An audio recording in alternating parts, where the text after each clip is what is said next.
सभी दोस्तों को प्यार भरा नमस्कार। आप सभी की पढ़ाई अच्छी चल रही है और दोस्तों हमारा पेपर भी नज़दीक है, तो आपकी तैयारी अब और ज़्यादा ज़ोर शोरों से होनी चाहिए। टाइम बहुत कम है, इसलिए आप अच्छी तैयारी कीजिए।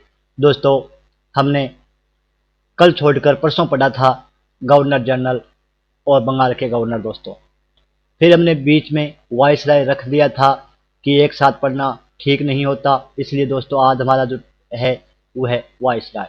आज हम वाइसराय के बारे में ध्यान से पढ़ेंगे, तो दोस्तों आप इसको अच्छी तरह से देख लीजिएगा। वाइसराय टॉपिक भी अच्छा है, इससे क्वेश्चन आ जाते हैं। तो दोस्तों सबसे पहले मैं बता दूं आपको कि 1757 ईस्वी में प्लासी का युद्ध हुआ था। 1757 में प्लासी के युद्ध से लेकर 1772 ईस्वी तक बंगाल में दोस्तों गवर्नर था। गवर्नर का पद सर्चित था, लेकिन रेगुलेटिंग एक्ट 1773 के अंतर्गत दोस्तों 21 जून 1773 ईस्वी को रेगुलेटिंग एक्ट पास हुआ था 1773 में। तो लेकर 1773 से लेकर 1832 तक बंगाल का गवर्नर जनरल हो गया था दोस्तों, क्योंकि रेगुलेटिंग एक्ट 1773 के अंतर्गत गवर्नर का पद नाम बदलकर गवर्नर जनरल कर दिया गया और बंगाल का प्रथम गवर्नर दोस्तों वार्न हेस्टिंग्स बने। उसके बाद दोस्तों और रॉबर्ट क्लाइव है बंगाल के गवर्नर थे। फिर दोस्तों एक्ट आया, चार्टर एक्ट 1833। इसके तहत जो बंगाल का गवर्नर जनरल था उसको दोस्तों संपूर्ण ब्रिटिश भारत का गवर्नर जनरल बना दिया गया और ये चला था 1857 तक। तो भारत के गवर्नर जनरल यानी संपूर्ण ब्रिटिश भारत का गवर्नर जनरल बना दिया गया। उसके बाद दोस्तों 1858 आया, 1858 से लेकर 1946 तक। फिर वाइसराय 1800 शासन अधिनियम 1858 लगा था दोस्तों। इसमें जो संपूर्ण ब्रिटिश भारत का गवर्नर जनरल था उसका पद नाम बदलकर वाइसराय गवर्नर जनरल कर दिया गया। उसके बाद दोस्तों 1947 में हमारा देश आज़ाद हो गया था और 1950 तक जब तक संविधान लागू अच्छी तरह से नहीं हुआ दोस्तों, तब तक आज़ाद भारत के गवर्नर जनरल रहे थे, जिसमें लॉर्ड माउंटबेटन और सी राजगोपालाचारी बने दोस्तों। तो फ्रेंड्स, बंगाल का जो प्रथम गवर्नर था उसको याद रखना है आपको, रॉबर्ट क्लाइव था। कौन था दोस्तों? Robert Clive. इसको अच्छी तरह से ध्यान रखना है। बंगाल का जो प्रथम गवर्नर था वो था रॉबर्ट क्लाइव। उसके बाद दोस्तों अगर बात करें कि भारत का यानी बंगाल का गवर्नर जनरल कौन था, तो आपको मैंने बता दिया, वार्न हेस्टिंग्स। दोस्तों वार्न हेस्टिंग्स थे, वो बंगाल के प्रथम गवर्नर जनरल थे, हेस्टिंग्स। उसके बाद दोस्तों बात करते हैं हम भारत के गवर्नर जनरल की, तो लॉर्ड विलियम बेंटिक भारत के प्रथम गवर्नर जनरल बने दोस्तों। संपूर्ण ब्रिटिश भारत का गवर्नर जनरल कौन बने? Lord William Bentinck. तो आपको बेंटिक का नाम भी अच्छी तरह से याद रखना है दोस्तों, बहुत बार पूछा जाता है। उसके बाद दोस्तों बात करें हम वाइसराय की कि गवर्नर जनरल का पद नाम बदलकर 1858 में वाइसराय कर दिया, तो वाइसराय बने थे कैनिंग, लॉर्ड कैनिंग दोस्तों। और उसके बाद जो आते हैं दोस्तों तो आज़ाद भारत के हैं। आज़ाद भारत में एक तो जो ब्रिटिश था दोस्तों वो था लॉर्ड माउंटबेटन, और एक भारत का जो भारत का प्रथम भी था और अंतम भी था दोस्तों, उसका नाम था श्री राजगोपालाचारी। चलिए अब हम वाइसराय के बारे में पढ़ते हैं दोस्तों। ये हमारी वाइसराय की एक छोटी स्ट्रीक है। इस ट्रिक के माध्यम से दोस्तों अगर याद हो सके तो अच्छी बात है, क्योंकि कई बार सीरीज पूछी जाती है दोस्तों कि इनमें से सबसे पहले कौन बना और बाद में कौन बना। तो उसके लिए हमें ट्रिक याद हो तो हम नंबर वाइज याद कर सकते हैं दोस्तों। तो कैनी गिन लो, के गिन लो, कैनी गिन लो मेरी बुक पर लिटिल रिबन। कैनी गिन लो मेरी बुक पर लिटिल रिबन। डफर, डफर दोस्तों मंद बुद्धि होता है उसको कहते हैं डफर डाउन। तो डफर कहो या डाउन कहो, गिन कर जो मिनटों को, डफर डाउन गिन कर जो मिनटों को। हार्ड फॉर रीडिंग यानी कठिनाई, पढ़ने में कठिनाई। जीत वाली बिल्ली ली बावड़े। तो इसको दोस्तों थोड़ी सी आपको कठिनाई होगी याद करने में, लेकिन एक बार याद हो गई दोस्तों तो फिर वाइसराय बार बार पढ़ने की जरूरत नहीं पड़ेगी, ये याद आता है। तो कैनी गिन लो मेरी बुक पर लिटिल रिबन, डफर डाउन गिन करजो मिनटों को। डफर डाउन है फिर कहे गिन करजो मिनटों को। हार्ड फॉर रीडिंग जीत वाली बिल्ली ली बावड़े। तो दोस्तों इसको थोड़ी सी दिक्कत होगी आपको, लेकिन फिर भी आपको याद करनी ही पड़ेगी, ये हमारी मजबूरी समझो, क्योंकि एग्जाम में हमें मार्क्स प्राप्त करने हैं। We will get best mark then we will select इन। दोस्तों कोई भी पोस्ट हो। दोस्तों कैनी से हमारे लॉर्ड कैनिंग हो जाएंगे। सबसे पहले लॉर्ड कैनिंग का काल है दोस्तों 1858 से लेकर 62 तक। पहले एक बार हम इनको ऐसे पढ़ लेते हैं दोस्तों, इनकी ट्रिक के माध्यम में। कैनी से हमारा लॉर्ड कैनिंग हो जाएगा जो 1858 से लेकर 62 तक रहे थे। फिर दोस्तों गिन से एल्गिन हो जाएगा, गिन यानी एल्गिन, लॉर्ड एल्गिन है, इनका काल है 1862 से लेकर 63 तक। दोस्तों फिर है लो से हमारा हो जाएगा लॉर्ड जॉन लॉरेंस हो जाएगा 1864 से लेकर 1869 तक। फिर है दोस्तों मेरी से मेयो हो जाएगा लॉर्ड मेयो का काल है 1869 से लेकर 72 तक। बुक से दोस्तों लॉर्ड नॉर्थ बुक हो जाएगा 72 से 76 तक। उसके बाद है बुक, पर से कोई मतलब नहीं है दोस्तों। लिटल से लॉर्ड लिटन हो जाएगा 1876 से 80। फिर दोस्तों रिबन से हमारा रिपन हो जाएगा लॉर्ड रिपन 1880 से लेकर 84 तक। फिर उसके बाद में दोस्तों डफर से हमारा डफरिन हो जाएगा।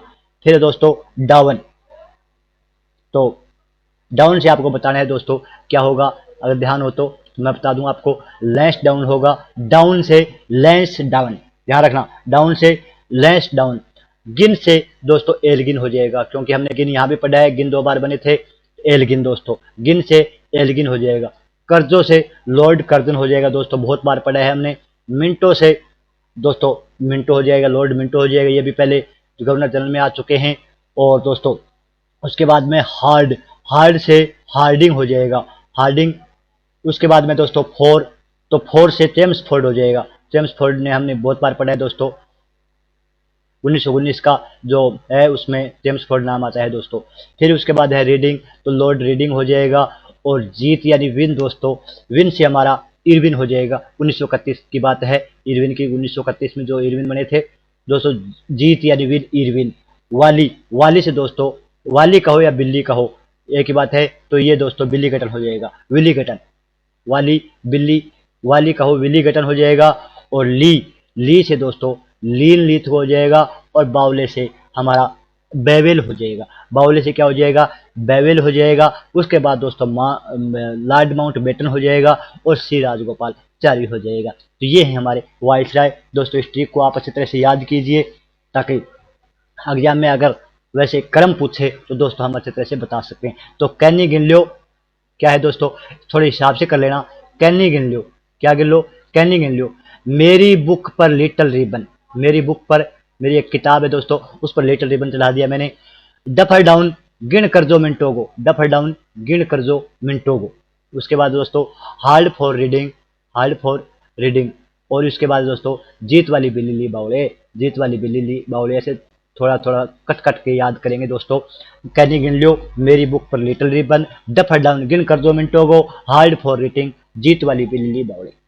दोस्तों ये हमारे वाइसराय हैं, Lord Canning, Lord Elgin, Lord Lawrence, Lord Mayo, Lord North, Lytton, Ripon. अब दोस्तों इनके बारे में हम थोड़ा सा विशेष अध्ययन कर लेते हैं। दोस्तों सबसे पहले मैं बात करूं लॉर्ड कैनिंग की, तो लॉर्ड कैनिंग 1858 से लेकर 1862, क्योंकि वाइसराय दोस्तों बने थे वो 1858 के बाद ही बने थे। लॉर्ड कैनिंग है वो अंतिम गवर्नर जनरल भी थे और वाइसराय भी हैं दोस्तों, वाइसराय गवर्नर जनरल भी हैं। तो लॉर्ड कैनिंग 1858 से लेकर 62 तक दोस्तों क्या रहे थे, ये वाइसराय रहे हैं। और दोस्तों गवर्नर जनरल कब रहे थे, 56 से लेकर 58 तक। तो लॉर्ड कैनिंग है भारत के गवर्नर जनरल भी रहे हैं और वाइसराय भी रहे हैं। तो ऐसे पूछा जाता है दोस्तों कि भारत का अंतिम गवर्नर जनरल कौन था, संपूर्ण ब्रिटिश भारत का अंतिम गवर्नर जनरल पूछे तो लॉर्ड कैनिंग है दोस्तों। और भारत के प्रथम वाइसराय गवर्नर जो है वो भी कैनिंग है दोस्तों। इनका काल है 1858 से लेकर 62 तक। दोस्तों ऐसे एक ट्रिक है इसकी भी कि कैनिंग को बॉय बना देते हैं दोस्तों।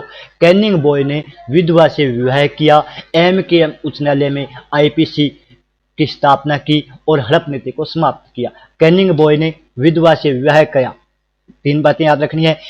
लॉर्ड कैनिंग कहो या कैनिंग बॉय कहो दोस्तों, कैनिंग बॉय ने विधवा से विवाह किया, MKM उच्च न्यायालय में IPC की स्थापना की और हड़प नीति को समाप्त किया। दोस्तों इससे क्या बना, लॉर्ड कैनिंग 1858 से 62 वाइसराय था ये ध्यान रखना है। इनका काल है 1856 से लेकर 62 तक। दोस्तों इन्होंने विधवा पुनर्विवाह की स्थापना की, यानी विधवा पुनर्विवाह अधिनियम लागू किया ताकि विधवाओं का विवाह हो सके, वो अकेले जीवन व्यतीत न करे। तो दोस्तों लॉर्ड कैनिंग विधवा पुनर्विवाह को प्रोत्साहित किया। लॉर्ड कैनिंग ने विधवा पुनर्विवाह अधिनियम लागू किया, ध्यान रखना है दोस्तों। उसके बाद एम उच्च न्यायालय, यानी एम से दोस्तों मुंबई, एम से मद्रास और के से कलकत्ता, एम मुंबई, कलकत्ता और मद्रास में उच्च न्यायालयों की स्थापना की गई। और दोस्तों आईपीसी की धारा है, भारतीय दंड संहिता कहते हैं आईपीसी को, भारतीय दंड संहिता आईपीसी की स्थापना की। और दोस्तों हड़प नीति है, उनको समाप्त कर दिया। हड़प नीति आपको पता है, कल हमने पढ़ा था, लॉर्ड डलहौजी ने हड़प नीति शुरू की थी। किसने की थी दोस्तों हड़प नीति? लॉर्ड डलहौजी ने। यह ध्यान रखना है आपको। हड़प नीति मोस्ट इंपोर्टेंट किसने दोस्तों? सहायक नीति, सहायक संधि की नीति है वो वेलेस्ली ने, और हड़प नीति है वो लॉर्ड डलहौजी ने शुरू की थी। मोस्ट इंपोर्टेंट है, अच्छी तरह से इसके बारे में ध्यान कर लेना दोस्तों। तो लॉर्ड कैनिंग के बारे में आपको इतनी बातें याद रखनी है, ज़्यादा हम नहीं पढ़ेंगे क्योंकि एग्जाम की दृष्टि से इंपॉर्टेंट है, वही पढ़ेंगे दोस्तों। लॉर्ड एलिंगटन के बारे में बस आपको क्रम ध्यान रखना है, ज़्यादा इंपॉर्टेंट नहीं है दोस्तों। इसी प्रकार सर जॉन लॉरेंस है, लॉर्ड जॉन लॉरेंस है, तो इनके बारे में आपको बस इतना ध्यान रखना है कि 64 से लेकर 69 तक इनका काल था। दोस्तों लॉर्ड मेयो के बारे में चलो एक बात कर लेते हैं। लॉर्ड मेयो के बारे में दोस्तों, इन्होंने मेयो कॉलेज की स्थापना की। कौन से कॉलेज की? मेयो कॉलेज की स्थापना की, जो अजमेर में है दोस्तों। सबसे पहले लॉर्ड मेयो ने अजमेर में मेयो कॉलेज की स्थापना की। और दोस्तों 1872 की बात है, आपको पता भी है। तो 1872 में प्रथम जनगणना, 1872 में क्या हुआ दोस्तों? जनगणना। प्रथम जनगणना कब हुई? 1872 में, याद है ना? 1872 में प्रथम जनगणना हुई थी दोस्तों, और 1881 से नियमित जनगणना शुरू हो गई। तो 1872 में प्रथम जनगणना हुई थी, उस टाइम वाइसराय थे लॉर्ड मेयो। और दोस्तों 1881 में लॉर्ड रिपन के समय ये जनगणना मतलब सही ढंग से शुरू हो गई थी, लगातार शुरू हो गई थी 1881 से। 1881 में कौन था दोस्तों? लॉर्ड रिपन था। और 1872 में लॉर्ड मेयो के काल में प्रथम जनगणना शुरू हुई। 1872 में दोस्तों लॉर्ड मेयो ने अजमेर में मेयो कॉलेज की स्थापना की, और इसकी अफगान द्वारा अफगान द्वारा हत्या कर दी गई दोस्तों, इसलिए इसकी मृत्यु हो गई। लॉर्ड नॉर्थब्रुक, बस आपको डेट याद रखनी है दोस्तों, क्योंकि हम उतना ही पढ़ेंगे जितना इंपॉर्टेंट है। लॉर्ड लिटन के बारे में दोस्तों, इनके काल में एक वर्नाक्युलर प्रेस एक्ट पारित किया गया। क्या? कौन सा एक्ट? वर्नाक्युलर प्रेस एक्ट पारित किया गया दोस्तों। किसके काल में? लिटन के काल में, क्योंकि ये छोटा था। लिटन मतलब लिटल, वर्नाक्युलर प्रेस एक्ट पारित किया गया दोस्तों। वर्नाक्युलर प्रेस एक्ट है वो लॉर्ड लिटन के काल में पारित किया गया। नेक्स्ट है दोस्तों लॉर्ड रिपन, मोस्ट इंपॉर्टेंट है, ध्यान रखना। लॉर्ड रिपन सबसे ज्यादा इंपॉर्टेंट कहें इनमें तो दोस्तों लॉर्ड रिपन और लॉर्ड माउंटबेटन ही हैं। सबसे ज्यादा क्वेश्चन इनसे पूछे जाते हैं, लॉर्ड रिपन से और लॉर्ड माउंटबेटन से। दोस्तों लॉर्ड रिपन का काल भी ध्यान रखना है आपको, 80 से 84 है। लॉर्ड रिपन का काल 80 से 84, 04, 80 से 84 है दोस्तों लॉर्ड रिपन का काल। लॉर्ड रिपन के काल में क्या क्या हुआ? सबसे पहले ये देखिए दोस्तों, सबसे पहले मैं बात करूं तो 1881 की बात करें तो जनगणना है, नियमित जनगणना 1881 ईस्वी में लॉर्ड रिपन के काल में ही शुरू हुई दोस्तों। दूसरी बात, जो वर्नाक्युलर प्रेस एक्ट पारित किया था, किसने? लॉर्ड लिटन ने किया था, इनको समाप्त कर दिया गया दोस्तों। उसके बाद जो कारखाना अधिनियम है वो लॉर्ड रिपन ने ही शुरुआत की थी दोस्तों। प्रथम कारखाना अधिनियम पारित हुआ लॉर्ड रिपन के काल में, यह भी ध्यान रखना है। प्रथम कारखाना अधिनियम लॉर्ड रिपन के काल में हुआ था दोस्तों। और इन्हें सबसे बड़ी मोस्ट इंपोर्टेंट बात है, स्थानीय स्वशासन का पिता कहा जाता है, स्थानीय स्वशासन का जनक कहा जाता है, क्योंकि स्थानीय स्वशासन की शुरुआत लॉर्ड रिपन के काल में शुरू हुई, लॉर्ड रिपन ने शुरू की थी दोस्तों। स्थानीय स्वशासन आप जानते हो, पंचायती राज नगर पालिका के चुनाव होते हैं, जो राज्य निर्वाचन आयोग कराता है वो दोस्तों स्थानीय स्वशासन है, यानी ग्राम सभा पर चुनाव, पंचायत समिति पर चुनाव, ये लॉर्ड रिपन की देन है इन इंडिया दोस्तों। तो स्थानीय स्वशासन का जनक किसे कहा जाता है? लॉर्ड रिपन को कहा जाता है। और दोस्तों लॉर्ड रिपन है, उनको भारत का उद्धारक भी कहा जाता है, ध्यान रखना। भारत का उद्धारक कौन है? लॉर्ड रिपन, उद्धारक। तो लॉर्ड रिपन को क्या कहा जाता है? भारत का उद्धारक कहा जाता है दोस्तों, उद्धारक। किस लिए? कि लॉर्ड रिपन ने 1881 में नियमित जनगणना हुई, स्थानीय स्वशासन का जनक कहा जाता है, वर्नाक्युलर प्रेस एक्ट उसको समाप्त कर दिया गया, उसके बाद दोस्तों जो कारखाना अधिनियम है उसको पारित किया गया। इल्बर्ट बिल है उसके काल में ही पास हुआ दोस्तों। इल्बर्ट बिल में कहा गया कि यूरेनियम कोर्ट में जो जज बनने का अधिकार भारतीयों को मिल गया। जो यूरोप में जो कोर्ट थी उनमें भी भारतीय हैं वो जज बनने का अधिकार रखने लगे दोस्तों। तो ये लॉर्ड रिपन के काल की महत्वपूर्ण घटनाएं हैं दोस्तों। चलिए नेक्स्ट पढ़ते हैं। उसके बाद है दोस्तों लॉर्ड डफरिन। डफरिन का काल है 84 से 88। तो मोस्ट इंपोर्टेंट तो लॉर्ड रिपन है ही, आपको मैंने बता दिया, ये मोस्ट इंपोर्टेंट है। तो लॉर्ड डफरिन है दोस्तों, इसका काल है 1884 से लेकर 1888, यानी 88। डफर का ये होता है 88, डफर है इसलिए 88 है दोस्तों। 1884 लेकर 1888 जो डाउन हो या डफर हो उनका डबल में आता है। तो लॉर्ड डफरिन दोस्तों इसका काल है 1884 से लेकर 1888 ईस्वी तक। इसके काल में सबसे एक महत्वपूर्ण घटना है वो एक ही है बस दोस्तों, क्या है? कांग्रेस की स्थापना। कांग्रेस की स्थापना आप सभी जानते हो। कांग्रेस की स्थापना कब हुई थी? 1885 ईस्वी में हुई थी। किसने की थी? एओ हुम ने की थी। किसके काल में हुई थी? डफर के काल में हुई थी, लॉर्ड डफरिन के काल में हुई थी। और कांग्रेस में अभी भी डफर ही है दोस्तों, तो आप थोड़ा ध्यान रख लेना। डफर तो नहीं है, वैसे राजनीति करते हैं, लेकिन हमारी एग्जाम में ट्रिक के लिए हम थोड़ा इस्तेमाल कर सकते हैं दोस्तों। तो लॉर्ड डफरिन है, उसका काल है 1884 से लेकर 1888 तक। कांग्रेस की स्थापना हुई। कांग्रेस की स्थापना करने वाले थे एओ हुम। 1885 में कांग्रेस की स्थापना की और इस लॉर्ड डफरिन के काल में हुई। चलिए दोस्तों, उसके बाद है लैंसडाउन, लॉर्ड लैंसडाउन। इनका काल है 1888 से लेकर 94 तक। कितना है? लैंसडाउन का काल है 1888 से 94 तक, क्योंकि डफर और डाउन है वो 88 से शुरू होते हैं दोस्तों। आई होप दोस्तों आपको ये वीडियो अच्छी लगे, तो दोस्तों इसको लाइक जरूर करना, और हमारा चैनल है आपका, उसको आप सब्सक्राइब करना, इसलिए आपको बहुत बहुत धन्यवाद। चलिए नेक्स्ट पढ़ते हैं दोस्तों। उसके बाद में है लॉर्ड एल्गिन। कौन सा है दोस्तों? Lord Elgin. लॉर्ड एल्गिन के बारे में दोस्तों आपको डाइट याद रखनी है, लॉर्ड एल्गिन, क्योंकि पीछे भी गया है दोस्तों लॉर्ड एल्गिन। तो 1894 से लेकर 99 तक दोस्तों एल्गिन का काल रहा है। उसके बाद है दोस्तों लॉर्ड कर्जन। मोस्ट इंपोर्टेंट है दोस्तों लॉर्ड कर्जन। लॉर्ड कर्जन 1899 से लेकर 1905 तक। लॉर्ड कर्जन का काल है 1899 से 1905 तक दोस्तों, याद रखना 1905, क्योंकि 1905 में बंगाल का विभाजन हुआ था। 1906 में मुस्लिम लीग की स्थापना हुई थी। तो 1906 में वो तो लॉर्ड मिंटो के काल में आ गई दोस्तों। लॉर्ड कर्जन है 1905 में। लॉर्ड कर्जन 1905 में, इस टाइम दोस्तों बंगाल का विभाजन हुआ था, आपको याद भी है। तो दोस्तों बंगाल का विभाजन कब हुआ था? 1905 में। मोस्ट इंपोर्टेंट घटना है दोस्तों बंगाल विभाजन। बंगाल विभाजन आपको इतना याद रखना है दोस्तों, बंगाल का विभाजन कब हुआ था? 1905 में हुआ था। मुस्लिम लीग की स्थापना 1906 में हुई थी दोस्तों, अच्छी तरह याद होना चाहिए। उसके बाद लॉर्ड कर्जन ने पुरातत्व विभाग की स्थापना की दोस्तों। पुरातत्व विभाग की स्थापना लॉर्ड कर्जन के काल में हुई थी।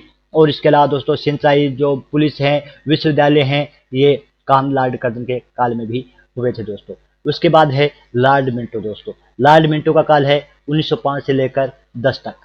लॉर्ड मिंटो का मैंने आपको बता दिया, 1906 में मुस्लिम लीग की स्थापना हुई थी दोस्तों। 1906 में हुई थी मुस्लिम लीग की स्थापना, तो यहाँ मुस्लिम लीग की स्थापना ध्यान रखना 1906 में हुई थी। उसके बाद दोस्तों लॉर्ड होर्डिंग। लॉर्ड होर्डिंग का काल है वो है 1910 से लेकर 1916 तक दोस्तों।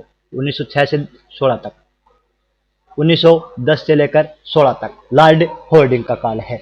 तो दोस्तों इसमें क्या बात कही, 1900 लॉर्ड कर्जन के काल में जो बंगाल का विभाजन हुआ था उसको दोस्तों रद्द कर दिया गया। किसको रद्द कर दिया गया? बंगाल विभाजन को रद्द कर दिया गया। किसने किया?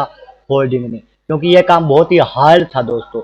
हार्ड होने के बावजूद इसने यह काम कर दिया, बंगाल विभाजन रद्द कर दिया। तो ये मोस्ट इंपोर्टेंट काम था दोस्तों। दूसरी जो राजधानी थी वो दिल्ली ला दी दोस्तों। पहले राजधानी हमारी कलकत्ता हुआ करती थी दोस्तों, कलकत्ता से स्थानांतरित करके 1912 की बात है दोस्तों, 1912 में राजधानी दिल्ली को बना दिया। कलकत्ता से हटाकर दिल्ली को राजधानी बना दिया दोस्तों, ये आपको ध्यान रखना है। दिल्ली को राजधानी बना दिया, कलकत्ता को हटा दिया राजधानी से। और दोस्तों इसके लॉर्ड होल्डिंग के काल की एक प्रमुख घटना है, आपको पता भी है, 1912 के बाद में दोस्तों डेट आती है 1914। 1914 में क्या हुआ था? प्रथम विश्व युद्ध हुआ था दोस्तों। तो ये भी आपको ध्यान रखना है। लॉर्ड हार्डिंग मोस्ट इंपोर्टेंट है दोस्तों। लॉर्ड हार्डिंग के बारे में क्या है, 1910 से 16 तक इसका काल है, 10-16। तो इसमें बंगाल विवाद ने उसको रद्द कर दिया गया, राजधानी है वो दिल्ली स्थानांतरित कर दी गई, पहले कोलकाता थी दोस्तों। उसके बाद 1914 में जो प्रथम विश्व युद्ध हुआ था वो लॉर्ड हार्डिंग के काल में हुआ था। उसके बाद दोस्तों लॉर्ड जेम्स फोर्ड है, उसका काल है 1916 से लेकर 1921 तक। दोस्तों जेम्स फोर्ड का काल 1916 से 1921 तक। आपको छोटी छोटी बातें याद रखनी है। 1919 में क्या हुआ था, 1919 में दोस्तों एक तो वो एक्ट बना था, उसके बाद एक जलियांवाला बाग हत्याकांड हुआ था, क्योंकि रोल्ट एक्ट भी बना था 1919 में, जिसे मॉन्टेग्यू चेम्सफोर्ड अधिनियम कहा जाता है। 1909 में बना था दोस्तों एक लॉर्ड मिंटो के काल में, और एक मॉन्टेग्यू चेम्सफोर्ड 1919 में, जिसे मॉन्टेग्यू चेम्सफोर्ड अधिनियम कहा जाता है, तो वो है रोल्ट एक्ट दोस्तों। और एक जलियांवाला बाग हत्याकांड 13 अप्रैल 1919 को जलियांवाला बाग हत्याकांड हुआ था दोस्तों, तो ये चेम्सफोर्ड के काल में हुए थे, आपको ध्यान रखना है। और असहयोग आंदोलन भी दोस्तों इसके काल में हुआ था, लॉर्ड चेम्सफोर्ड काल में। असहयोग आंदोलन दोस्तों महात्मा गांधी ने किया था असहयोग आंदोलन, यह भी तो आपको पता है। तो असहयोग आंदोलन लॉर्ड चेम्सफोर्ड के काल में हुआ था दोस्तों। उसके बाद है असहयोग आंदोलन 1920 में हुआ था लॉर्ड रीडिंग के बारे में कोई ज़्यादा विशेष बात नहीं है दोस्तों, 1921 से 26 तक है, लेकिन फिर भी एक दो चीज़ें देख लेते हैं हम। जैसे चोरा चोरी घटना है दोस्तों 1922 में हुई थी, चोरा चोरी घटना गोरखपुर में हुई थी 1922 में, वो ध्यान रखना है। एक काकोरी रेल कांड हुआ था, वो ध्यान रखना है, बस और कोई ज़्यादा नहीं है दोस्तों। उसके बाद है लॉर्ड इरविन 1956 से लेकर 1931 तक दोस्तों। तो 1956 से 31 तक लॉर्ड इरविन के काल में एक तो आपको पता है कि साइमन कमीशन भारत आया था, जिसमें सभी सदस्य अंग्रेज थे, इसका विरोध हुआ था दोस्तों। और प्रथम गोलमेज सम्मेलन भी लॉर्ड इरविन के काल में हुआ था। प्रथम गोलमेज सम्मेलन जो संविधान निर्माण के लिए बना था, प्रथम गोलमेज सम्मेलन दोस्तों वो इरविन के काल में हुआ था। और सविनय अवज्ञा आंदोलन दोस्तों लॉर्ड इरविन के काल में हुआ था 1930 में। और एक समझौता भी हुआ था 1931 में दोस्तों। तो अब लॉर्ड विलिंगटन है दोस्तों। लॉर्ड विलिंगटन का काल है 1931 से लेकर 1936 तक। लॉर्ड विलिंगटन का काल है 1931 से लेकर 36 तक दोस्तों। कई बार इसका काल 34 भी मान लेते हैं, लेकिन 36 है, हम मानते हैं। लॉर्ड विलिंगटन का काल है 1931 से लेकर 36 तक दोस्तों। इसके काल में 1935 है। क्यों मानते हैं हम दोस्तों कि 1933 इसलिए नहीं है कि लॉर्ड विलिंगटन के काल में दोस्तों 1935 का भारत शासन अधिनियम लागू हुआ था, वो दोस्तों यहीं से संबंधित है, विलिंगटन से संबंधित है। क्योंकि इसके काल में भारत सरकार अधिनियम 1935 पारित हुआ। भारत सरकार अधिनियम 1935 के बारे में आप जानते हो दोस्तों, जो संविधान का प्रमुख विषय रहा दोस्तों, सबसे ज्यादा संविधान है वो यहाँ से लिया गया है 1935 में। इसमें दोस्तों 1935 का अधिनियम है, इसमें कुल कितने 321 धाराएं हैं दोस्तों। कितनी धाराएं, 321 धाराएं हैं और 10 सूचियों का उल्लेख किया गया है। 321 धाराओं और 10 सूचियों का उल्लेख किया गया है। इसमें केंद्र में द्वैध शासन की व्यवस्था की गई दोस्तों। और बर्मा है, जिसको म्यांमार भी कहते हैं हम, भारत से अलग कर दिया गया। और आरबीआई की स्थापना भी दोस्तों 1935 में हुई, आपको ध्यान है। आरबीआई की स्थापना भी 1935 में हुई। उसके बाद चलते हैं दोस्तों, अब हमने लॉर्ड विलिंगटन के बारे में पढ़ लिया है, 17 आ गए। नेक्स्ट है दोस्तों लॉर्ड लिनलिथगो दोस्तों। लॉर्ड लिनलिथगो के बारे में अगर दोस्तों, इनका काल है 31 से लेकर 36 तक। लॉर्ड विलिंगटन का और लिनलिथगो का काल है दोस्तों 36 से लेकर 44 तक। लिनलिथगो का काल है 36 से 44 तक दोस्तों। तो इसमें एक तो भारत छोड़ो आंदोलन 1942 में हुआ था दोस्तों, आपको याद है। भारत छोड़ो आंदोलन 1942 जो मोस्ट इंपॉर्टेंट है दोस्तों। 8 अगस्त 1942 को भारत छोड़ो आंदोलन महात्मा गांधी के द्वारा, तो मोस्ट इंपॉर्टेंट है दोस्तों। इसके काल में क्रिप्स मिशन भारत आया। किसके काल में, लिनलिथगो काल में क्रिप्स मिशन भारत आया। और दोस्तों और सेकंड जो वर्ल्ड वार है उसका आरंभ भी इसी के काल में हुआ था दोस्तों। तो लिनलिथगो के बारे में सबसे इंपॉर्टेंट बात यह है दोस्तों कि भारत छोड़ो आंदोलन और क्रिप्स मिशन, ध्यान रखना आप, भारत छोड़ो आंदोलन और क्रिप्स मिशन दोनों लिनलिथगो के काल में आए थे। और दोस्तों लॉर्ड बेवेल, इसका काल है 1944 से लेकर 1948 तक, और हमें डेट याद रखनी है सिर्फ। इसके बाद दोस्तों आज़ाद भारत के गवर्नर जनरल कौन बने, सबसे पहले बने हुए हैं लॉर्ड माउंटबेटन दोस्तों। इनका काल है 1947 से लेकर 48 तक, यानी भारत को आज़ादी मिलने के बाद जो गवर्नर जनरल बने वो थे लॉर्ड माउंटबेटन दोस्तों। भारत आज़ाद हो गया, उसके बाद जो वायसराय की पदवी है उसको समाप्त कर दिया गया और सिर्फ गवर्नर जनरल है उसकी पदवी को ही रखा गया, लॉर्ड माउंटबेटन प्रथम गवर्नर जनरल बने। उसके बाद दोस्तों हमारे हैं सी राजगोपालाचारी, जो 1948 से लेकर 50 तक रहे, और ये भारत के स्वतंत्र भारत के दोस्तों, भारत के नहीं, स्वतंत्र भारत के प्रथम और अंतिम, प्रथम और अंतिम भी गवर्नर जनरल रहे दोस्तों सी राजगोपालाचारी। सी राजगोपालाचारी भारत के स्वतंत्र भारत के प्रथम और अंतिम गवर्नर जनरल बने। तो दोस्तों ये हमारे वायसराय की छोटी ट्रिक थी। आपको अच्छी लगे तो वीडियो को लाइक करना और दोस्तों चैनल को सब्सक्राइब करना। धन्यवाद, थैंक यू वेरी मच। फिर मिलेंगे दोस्तों। जय हिंद, जय भारत। ज्ञान दर्शन चैनल को सब्सक्राइब करें और वीडियो को लाइक करें। धन्यवाद।